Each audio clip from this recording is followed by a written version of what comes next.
Hey guys, welcome to my YouTube channel Dr. T. This is my first video as a sit and talk format का and the purpose of making this video is जब मैं 6 साल पहले private medical college में जा रही थी तब बहुत सारे क्वेश्चंस थे मेरे दिमाग में कि is it worth paying so much for just a degree.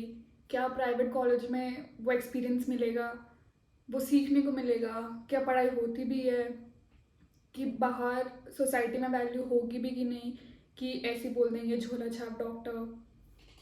बहुत सारे क्वेश्चंस थे एंड वो उसको एड्रेस करने के लिए कभी कोई था ही नहीं। तो the main purpose to make this video is to address those doubts, those questions. And अभी जैसे आप सबको पता है परसों ही नीट यूजी का रिजल्ट आया है और जो बच्चे सोच रहे होंगे कि ड्रॉप ले या प्राइवेट मेडिकल कॉलेज ले या क्या करना है अब, तो मेरे एक्सपीरियंस जो रहा है in these 6 years and now that I completed my MBBS and waiting for my NEET PG counselling, तो I just want to put it out there and then the decision is obviously yours. So let's just start without the badbad. What you should do: take a private medical college or take a drop. इसको I have divided into 3 categories. Financially क्या impact पड़ेगा, emotionally आपका क्या impact पड़ेगा and academically आपका क्या impact पड़ेगा। Let's start with financially. देखो, फाइनेंशियली अपन 3 कैटेगरी में रखती हूँ मैं। 3 कैटेगरी मेरे पास ABC। आपको डिसाइड करना है आप कौन सी कैटेगरी में हो। अगर आपके पेरेंट्स हैं, वेल्दी हैं और उनको कोई दिक्कत नहीं है ज़रा सी भी कि आपको प्राइवेट में कराने की, या है इतना बिना लोन के, बिना किसी चीज़ की मैं बात कर रही हूँ, तो आप आँख बंद करके प्राइवेट मेडिकल कॉलेज अभी उठा लो, ड्रॉप मत लेना। मेरे टाइम पे 6 लाख बच्चों ने दी थी एग्ज़ाम इन 2015 एंड 2016। अभी 18 लाख लोगों ने दी है। तो आप सोच लो कितना कंपटीशन बढ़ चुका है and it's just not worth waiting and taking drop पे ड्रॉप, ड्रॉप पे ड्रॉप, क्योंकि ऑलरेडी MBBS PG और सुपर स्पेशलिटी करनी ही पड़ती है। तुम चाहे कुछ कर लो, अभी भले तुम्हें ये लग रहा होगा कि MBBS करके हो जाता है, नहीं होता। नोबडी वैल्यूज MBBS जब तक आप किसी छोटे स्मॉल टाउन या किसी गांव में प्रैक्टिस ना कर रहे हो। तो वो 12 साल की पढ़ाई ऑलरेडी है और आप ड्रॉप पे ड्रॉप लोगे, it won't make any sense. तो अगर आपके पेरेंट्स वेल्दी हैं, अगर उन्हें कोई दिक्कत नहीं है, तो you should just take private medical college अभी इसी साल विथ नो ड्रॉप। अब आते हैं अपन कैटेगरी B में। इसमें अगर आपने एक ड्रॉप ले चुके हैं और आपके पेरेंट्स वेल्दी हैं या उनको कोई दिक्कत नहीं आ रही है, तो डोंट टेक अनदर ड्रॉप। अपना वर्थ प्रूफ करने की कोई ज़रूरत नहीं है। प्राइवेट मेडिकल कॉलेज उठाओ, सिंपल एंड क्लियर। दूसरे टाइप के बच्चे आते हैं जो जिनको 50% लेस का लोन लेना पड़ रहा है। जैसे कि 50 लाख की अगर फीस है तो आपको 20 लाख लोन लेना पड़ रहा है, तो ले लो, कोई बात नहीं है, ले लो और बिना ड्रॉप के go to a private medical college. या अगर आपको ऑलरेडी 1 साल ड्रॉप है तो भी उठाओ seat and go to private medical college. मैं इतने सारे बच्चों को देखती हूँ कि नहीं, हमें गवर्नमेंट में ही जाना है, हमें यही करना है, गवर्नमेंट गवर्नमेंट गवर्नमेंट, अपने 4 साल निकाल देते ड्रॉप में। क्या मतलब है उस चीज़ का? तुम्हारी पढ़ाई ऑलरेडी 6 साल की है। और जो प्राइवेट मेडिकल कॉलेज से बच्चे जो निकलते हैं वो ऐसा तो है नहीं कि अनपढ़ होते हैं। मोस्ट ऑफ द टाइम जो तुम पेरीफेरी या बहुत ही छोटे स्मॉल टाउन के जो गवर्नमेंट मेडिकल कॉलेजेस होते हैं उनसे बेटर प्राइवेट मेडिकल कॉलेज के निकलते बच्चे, and I have seen it. तो अगर आपको less than 50% of your whole tuition fee का लोन लेना पड़ रहा है तो जस्ट गो फॉर इट। फिर आते हैं कैटेगरी C।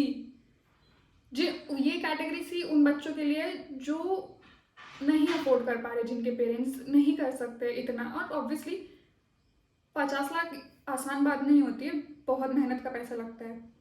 तो अगर आप, जो बच्चे जिन्होंने ड्रॉप नहीं लिया है और उनके नंबर हैं 500 तक, 400 तक और गवर्नमेंट नहीं मिल रहा उनको, टेक अनदर ड्रॉप।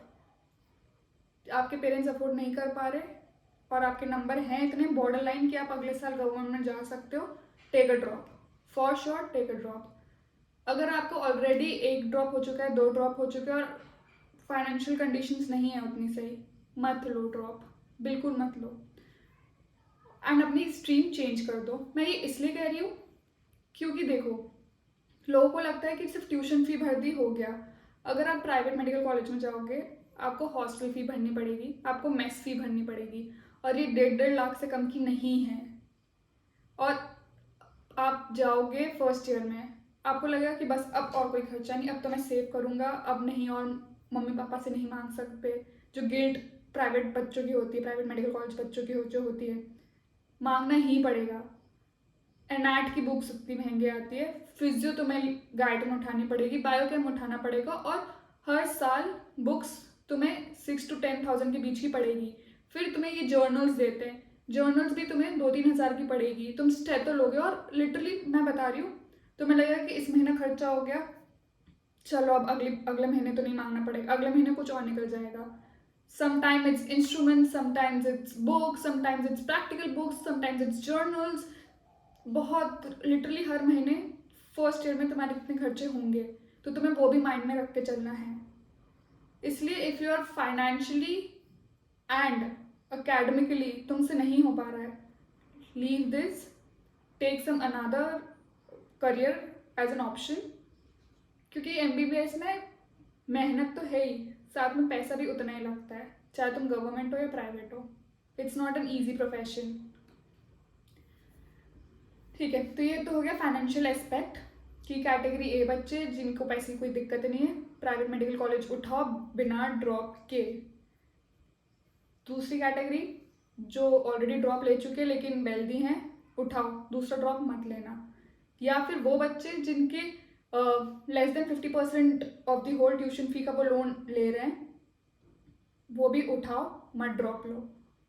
और तीसरी कैटेगरी के बच्चे जो फाइनेंशियली नहीं हो पा रहे हैं जिनसे, और ऑलरेडी 1-2 साल ड्रॉप ले चुके हैं, don't waste your time, change your stream, for sure change your stream. अब अपन आते हैं दूसरे पॉइंट पे, that is emotionally, the emotional aspect of going to private medical college. Okay, so the emotional aspect of going to private medical college, पहले तो मैं सबका नहीं कह रही हूँ लेकिन मोस्ट ऑफ देम, मेरे फ्रेंड्स भी कुछ फ्रेंड्स थे, मैं खुद इतनी ज़्यादा गिल्ट में थी कि माँ बाप का इतना पैसा खर्च करा दिया, हमने क्या लाइफ में उखाड़ा, पढ़ा तो था, नंबर भी आए हैं, पिछले साल तो इस रैंक पे गवर्नमेंट मिला था, मुझे क्यों नहीं मिला, ये वो ब्ला ब्ला ब्ला। सेल्फ हेट, ह्यूमिलिएशन, गिल्ट, ये सब तुम्हें फील होगा। कभी कभार तुम्हारे पेरेंट्स फील नहीं कराते, तुम्हें खुद को होने लगता है, कभी कभार तुम्हारे पेरेंट्स फील कराएंगे, कभी कभार तुम्हारे रिलेटिव्स फील कराएंगे, कभी तुम्हारे फ्रेंड्स। ये तुम्हें 6 साल में कभी ना कभी फील होगा ही होगा, that we are not worth it. और मैंने लिटरली अपना हाफ ऑफ द MBBS यही सोचने में निकाल दिया। और सच बताऊँ तो अब जब MBBS कंप्लीट हो गया, now that I have degree, now I see बच्चे जो गवर्नमेंट से आए, जो प्राइवेट से आए, they all are literally equal, literally। In fact जो टॉप के प्राइवेट से आए उनको ज़्यादा आता है एज कम्पेयर जो पेरिफेरल गवर्नमेंट से आए। स्पीकिंग फॉर माई सेल्फ, जैसे मेरा हॉस्पिटल में सुपर स्पेशलिटी सारी थी, paediatric surgery, the variety of cases in a top के private versus normal peripheral government में बहुत ज़्यादा फ़र्क है, बहुत ज़्यादा। मेरे पास इतनी ज़्यादा, I was expose to so many super speciality branches. और मेरी फ्रेंड है यहाँ पर जो एक टॉप के गवर्नमेंट में है, MP के, उसने ये सारे केसेस नहीं देखे हैं। एंड शी सेज कि पीडियाट्रिक सर्जरी तो होता ही नहीं है हमारे यहाँ, और वहाँ पे मेरा पूरा डिपार्टमेंट था। तो मतलब the variation of cases, the exposure, तुम उन प्रोफेसर्स के साथ उठते बैठते, तुम्हारी पोस्टिंग्स लगती, तुम्हें आइडिया लगता है कि तुम्हें करना क्या है, you are more oriented towards your career. अगर तुम एक अच्छे प्राइवेट में जाओ तो गिल्ट की बात तो तुम हटा दो, एकदम हटा दो।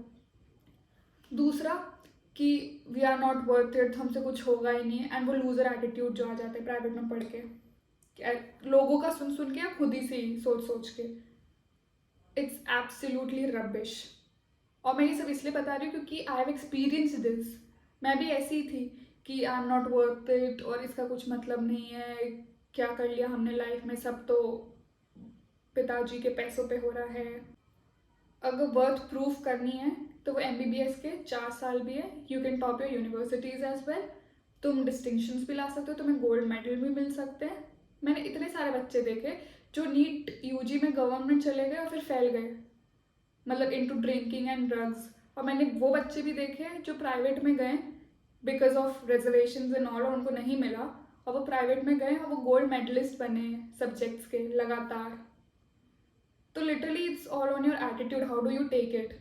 एंड नीट UG में सिलेक्शन हो गया गवर्नमेंट में और हम नहीं हो पाए, ये एंड नहीं है। ये सब वापस से होगा 6 साल बाद नीट PG में, फिर वापस से 3 साल बाद होगा नीट SS में। तो हमारे पास 3 एग्जाम है अपना वर्थ प्रूव करने के लिए, 3 बड़ी एग्जाम और बहुत सारे, like literally minimum 50 inter college intra college exams जिसमें तुम अपना वर्थ प्रूव कर सकते हो और अपना धीरे धीरे वापस कॉन्फिडेंस बिल्डअप कर सकते हो, even if you go to private medical college. तो इमोशनली तो देखो, तुम्हें ये अपने दिमाग से निकालना पड़ेगा कि प्राइवेट वाले बच्चे इनफ नहीं होते। और ये जो कोई रिलेटिव बोलेगा ना, और याद रखना हमेशा एक नॉन मेडिको रिलेटिव ज़्यादा बोलता है एज कम्पेयर मेडिको रिलेटिव, क्योंकि मेडिको रिलेटिव को पता होता है कि how tough it is to get into even private medical college. तो उसे आइडिया है सब कुछ कि कितना रिजर्वेशन है, कितना क्या अंडर द टेबल काम चलता है। जो नॉन मेडिको है वही बक बक करेगा। और याद रखना 6 साल बाद जब तुम्हारे पास वो डिग्री होगी, वही नॉन मेडिको सबसे पहले आएगा कि सुन मुझे खांसी हो रही है, कुछ बता दे, सुन ये USG की रिपोर्ट एक बार देख ले, सुन ये मेरा ब्लड टेस्ट आया है, क्या दिक्कत है, वही सबसे पहले तुमसे पूछेगा। तो ये सब तुम छोड़ दो कि गिल्ट, सेल्फ हेट, ह्यूमिलिएशन, ये वो। बढ़िया MBBS करो, बढ़िया पढ़ो, नीट PG में वापस एग्जाम देना, बढ़िया निकल जाना गवर्नमेंट में। इतने सारे बच्चे मैंने देखे जिन्होंने UG गवर्नमेंट से करी लेकिन PG प्राइवेट से, क्योंकि उनसे निकल ही नहीं रही है, 2 साल हो गए, 3 साल हो गए। और मैंने इतने सारे बच्चे देखे हैं जिन्होंने UG प्राइवेट से करी और PG गवर्नमेंट से। फॉर एग्जाम्पल डॉक्टर डुओ ही इतना बड़ा एग्जाम्पल है। तो सच्ची बताओ तो समय और मेहनत की बात है। उस टाइम पे हो सकता है 19-20 हो गया हो इसलिए प्राइवेट चले गए, PG में 20-20 कर लेना और गवर्नमेंट में आ जाना, ठीक है। अपन academically how different it is from government. तो अब मैं वही कहना चाहूँगी कि अगर टॉप का गवर्नमेंट है और टॉप का प्राइवेट है देन दे आर इक्वल। अगर पेरिफेरल गवर्नमेंट है और टॉप का प्राइवेट है तो टॉप का प्राइवेट। अगर पेरिफेरल गवर्नमेंट है और पेरिफेरल प्राइवेट है देन पेरिफेरल गवर्नमेंट। मेरे हॉस्पिटल में पर्सनली, मेरे कॉलेज के हॉस्पिटल में there was this Rajiv Gandhi Yojana, तो उससे more than 50% of the cases were free. तो भीड़ बहुत थी और हमने लिटरली बहुत सारे ऐसे केसेस देखे, टॉर्जन टेस्टिस देखा है हमने इतनी डिलीवरीज देखी है, हमने PPH को कंट्रोल करते हुए देखा है, हमने पीज में इतना देखा है। मतलब वेरिकोज वेन्स तो यूँ था, हर दिन आता था हमारे इसमें पेशेंट फ्लो बहुत ज़्यादा था। तो हमें कभी ऐसा लगा ही नहीं कि हम प्राइवेट में पढ़ते हैं। लेकिन जहाँ से मैं हूँ MP से, वहाँ पे जो प्राइवेट बच्चे हैं, प्राइवेट मेडिकल कॉलेज के जो स्टूडेंट्स हैं जो पेरीफेरी में हैं, उनको उतने केसेस नहीं देखने को मिलते हैं। तो yes, that is a drawback. अगर तुम टॉप के प्राइवेट मेडिकल कॉलेज में नहीं पढ़ रहे हो तो दैट इज़ द ड्रॉबैक, तुम्हें उतना एक्सपोजर नहीं मिलेगा, इनफैक्ट काफ़ी कम मिलेगा। और अगर तुम पेरिफेरल गवर्नमेंट में हो तो जैसे मैंने तुम्हें बताया कि छोटे मोटे केसेस जैसे dengue, normal delivery, appendix, gall bladder निकालना, तो ये सब मिल जाएगा तुम्हें देखने को। हो सकता है प्राइवेट में तुम 5 साल तक यही देखते रहो, कोई मेजर सर्जरीज ना हो। लेकिन अगर कोई अच्छा प्राइवेट है तो ट्रस्ट मी, तुम्हें जो सीखने को मिलेगा और कहीं नहीं मिलेगा। फिर आते हैं अपन टीचर्स का क्या। ये तो चलो इंटर्नशिप में तुमने सीखा या पोस्टिंग में सीखा, पढ़ाई कर क्या। Trust me, private medical colleges के टीचर्स, प्रोफेसर्स सब टाइम टू टाइम आते हैं, टाइम टू टाइम पढ़ाते हैं, टाइमली डिसिप्लिन्ड। सारी एग्जाम्स होती हैं, सारे प्रैक्टिकल्स होते हैं, एक दिन ऊपर नीचे नहीं करते। मेरे कुछ फ्रेंड्स हैं एमपी के गवर्नमेंट कॉलेजेस में। अब वो लिटरली मैंने उनको देखा है कि एग्ज़ाम आने वाली होती है and then they postpone it, तो एग्ज़ाम शेड्यूल नहीं होती है timely. I am talking about MP, Maharashtra का मुझे पता नहीं। लेकिन अगर तुम प्राइवेट मेडिकल कॉलेज में जाओगे, टाइमली एग्ज़ाम्स होंगी। ऐसा नहीं होगा कि 5 साल का कोर्स है और तुम 6 साल में कंप्लीट कर रहे हो। गवर्नमेंट में ये होने के चांसेस हैं, तो you have to be prepare for that as well. तो ये बहुत अच्छी चीज़ है। टीचर्स टाइमली आएंगे, तुम्हारी जर्नल्स टाइमली चेकड होंगी, तुम्हें मार्क्स टाइमली मिलेंगे, डिसिप्लिन काफ़ी रहता है। एक्सपोजर मैंने वही जो बताया कि टॉप प्राइवेट में गजब का एक्सपोजर होता है और पेरिफेरल प्राइवेट में उतना नहीं होता। I hope it was a helpful video for you to clear your doubts regarding private medical college. मैंने बहुत सारे एस्पेक्ट्स कवर करे हैं, कुछ नहीं भी कर रहे हैं। If you want a part 2 और a different information on private medical college कि कैसे चूज़ करना है, कितना फ़ी स्ट्रक्चर में, कौन सा बेस्ट कॉलेज है, do let me know in comments. I'll make another video for it, and if you like this video, please subscribe. I put medical shorts daily on this channel, and if you want another such video, do let me know. Bye.